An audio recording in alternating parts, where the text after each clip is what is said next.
And still tracking these showers up on the eastern side of the Sierra. Now, earlier you were saying that warning was going to expire at 5:45. Right, and it's going to be allowed to expire, so that's a good thing. We're seeing a decrease in the amount of lightning, too, with some of those storms, so it's a good trend right now. Flood watch continues through the rest of this evening, though, because we could be seeing some additional redevelopment. And it does not take a lot to have some additional flash flooding over a burn scar, but here's the latest with radar at the moment, where we had the flash flood warning right here for Alpine County. We're seeing not just a decrease in lightning nearby, but also a decrease in the intensity in the rainfall. Most of the activity, at least the heaviest weather right now, is on the eastern side of the state line on the toward Reno, and then also over the eastern slopes further down to the south.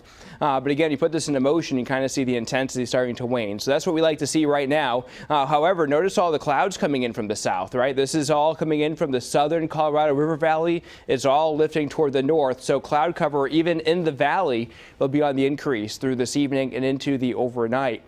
We could also see some showers out of this too through the overnight. Some of that energy is pushing north. So here's the storms that we're seeing. We're also getting light rain down across the southern side of the state. But notice as we go through the overnight, clouds lifting to the north. Early into the morning, we could see some showers and maybe even a rumble of thunder developing over the foothills. So we will be watching this. We could even have a slight chance of a shower for the eastern side of the valley.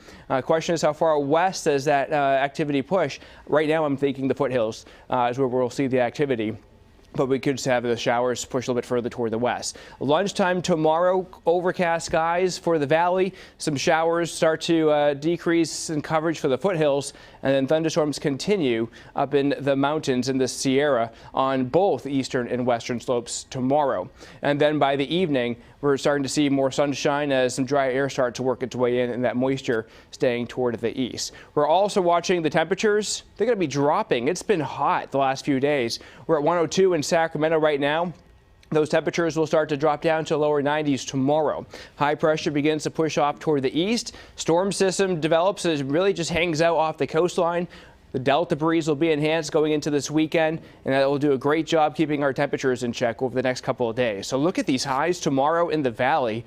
On either side of 90 degrees, it will feel much different compared to where we have been the last few days. In the foothills, temperatures holding on to the 80s with more clouds. Again, the best chance for a shower and a rumble of thunder tomorrow is before noon. So before, especially right around sunrise, I think it's going to be the best chance to have that. Not everybody will, though. And then into the Sierra, 70s and lower side of 80 degrees. All right, here's your forecast. One thing that's missing here, 100s. How about that? So we're going to be into the 90s into the weekend. We will see more sunshine on Saturday compared to tomorrow. And then I think we'll hold on to a lot of that sunshine through Sunday and into much of this upcoming week. So pretty much closer to where we should be this time of year. Average high for downtown Sacramento, 94, 95, depending what side of town you live on. And then I think temperatures will start to increase as we get later into the week. And then your forecast elsewhere for the foothills and the Sierra, holding on to the storms on Friday.